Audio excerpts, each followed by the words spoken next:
From its humble beginnings back in 1983 to the modern Ironman era, Subaru Ironman Canada has changed the lives of many. This year, it has attracted the McGilton family from Minnesota. 4 siblings and their father have come here to challenge themselves and to reconnect.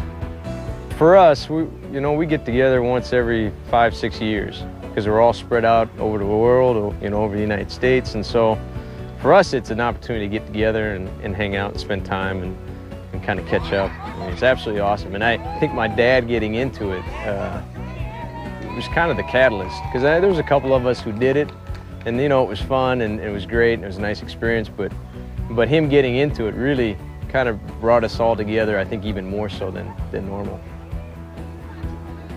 Tremendous pride in my dad's accomplishment and all of ours, cheering us on, and just very overwhelming, at least for me. I know it will be very emotionally overwhelming to see him accomplish that. Having been an example to us for so many years, and then coming out and giving us a shot.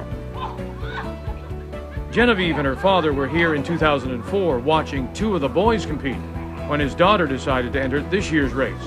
And he was right there with her, signing up to do his first Ironman at the age of 76. Yeah, I'm scared to death. I kind of fluctuate being, I know that I'm very anxious to be able to finish and recognize the possibility that might not happen, who knows. And so, yeah, I'm nervous. Oh yeah, for sure. It's being together here together, is what's really the most important thing for us. So no one will hide their head in shame if they don't come back with a winner's cap or finisher's cap and a finisher's t-shirt and a medal. Be like, hey, we had fun, went out there, we'll see how far we went, and that'll be it. So I think that's probably, my dad has that attitude the most of all of us. Just like, I'm just gonna see how far I can go, and we'll see what happens. If I finish, I finish, if I don't, that's okay too. And so that takes a lot of pressure off of all of us. We are in the interior of BC, Penticton. This is Subaru Ironman Canada.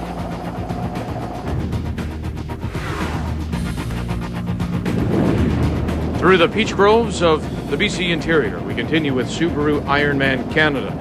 And in the men's pro, on the bike, the leader continues to be Courtney Ogden. And he continues to take in his fluids, just set a nice rhythm. He's all alone out there, probably does not know what his lead is, so he's just got to pace himself based on his own feelings. And that can sometimes be more difficult. Kyle Marcotte, out of Calgary, he continues in 2nd place, trying to find the right gear. How difficult is that? Do you challenge yourself? And David Harju, we've just seen one speed from him on the bike so far. And that speed's been crazy fast. He's just attacking it. He knows he needs to get off the bike as close to the front as he possibly can. All right, but at what risk to himself and risk blowing himself out? And here he just goes by Marcotte, and he's up and into 2nd place. Scott Curry with some fans along the way as the Ontario native, now out of Calgary, moves and currently in 4th place. And Scott is a great cyclist. As you can see, his cadence, the way his legs are moving over, is much slower than some of the other athletes, but it's something he's been working on for years. Jasper Blake, one of the favorites coming in, currently in 5th. And this is where the difficulty for me, anyway, happens to be. Oh, my goodness. And there's Harju, maybe showing some signs, in fact, of maybe going a little too hard, because it is Curry who goes by him. And you could see that Dave Harju had to kind of look back twice, thinking, why am I getting past? Not very expected at all. Belinda Granger, she continues to be the ladies' leader and moving past some of the men. And she's one of the best cyclists in Ironman in the world. This is definitely her strength, and she's using it to the most she can. I think this lady may be a surprise. Ina Reinders from Munich, currently in 2nd place. I'm not sure if we expected her to be challenging so far into this Ironman. Well, the thing is, we've been talking about Lisa Bentley, Belinda Granger, and sometimes it's much easier for someone, a bit of an underdog, to slip through and upset everybody. And here is Lisa Bentley, and this look, she just always looks like she's in such pain, making such an effort, but that's just her style, isn't it? And that's the way Lisa just traditionally looks. However, she is losing time to Granger, and she knows it. She's getting updates on the course, and that time is getting into the double digits, which is going to spell trouble. Way to go! Great day to be an Ironman. Great day to be an Ironman. They come for the challenge, and that is what they are getting, as many of the amateurs are making their way up Richter Pass. This is an 11-kilometer climb. By the time the athletes hit the summit, they'll be at 2,295 feet of elevation, and only 1/3 of the way through the 180-kilometer bike ride.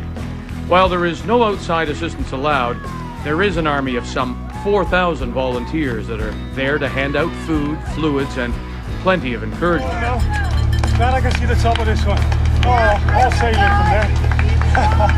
Now they have to cover 226 kilometers in under 17 hours to become an official Ironman. A lot of work is still ahead. The McGilton family, who we met earlier, are spread out now around the course, but unfortunately, one of the sons, Charles IV, had an injured back prior to the start and has had to drop out. Keep pushing, guys! Keep pushing! Keep pushing! You know, we forget sometimes, Teresa, the amateurs are still very much part of a triathlon, an Ironman such as that here in Penticton, as I think the surprise leader in men's is Courtney Ogden, and second place, maybe even more of a surprise, Scott Curry. He is a surprise out here. However, he has done this race before to have a great bike ride and really blow up on that run. He has a lot to prove to himself on this course today. And Chris Brands from the Netherlands in the Dutch Orange, part of the Orange Army, of course, surprising some people too because he moves into third. And this is an out and back section. So this is your one and only chance on this course to see where the other competitors are. Everything else is one large loop. You'll never see these people again. Everyone's looking at their watches, getting their time gaps. I've said to you before how difficult that must be. You're just seeing the first place rider passing you on the way in. Look at this, Jasper Blake. He has been in the top 5 here in Penticton twice before, and he is on the move, while Kyle Marcotte, who was first at one point, is now falling back into 5th place. And Blake's weakness has been the bike ride. So being in the top 5 near the end of the bike ride sets him up for a superb run, I think. It's got to be his day today. And Dave Harju trying to fuel himself, struggling maybe just a little bit, as we take a look now at Lisa Bentley, as she currently is in 3rd position in Women's Pro, and now going by Ina Reinders, make that 2nd. And good job for Bentley, but how far back is she from Granger? Still losing time, and that's the problem here. She knows she has to get closer, otherwise she might run out of marathon space. All right, let's remember now as we take a look at Lisa, that grimace on her face, always that grimace. Her strength is the run. And there's no doubt that the strength for Belinda Granger is the bike, and she is stretching it out. She knows that Lisa Bentley is falling off the pace.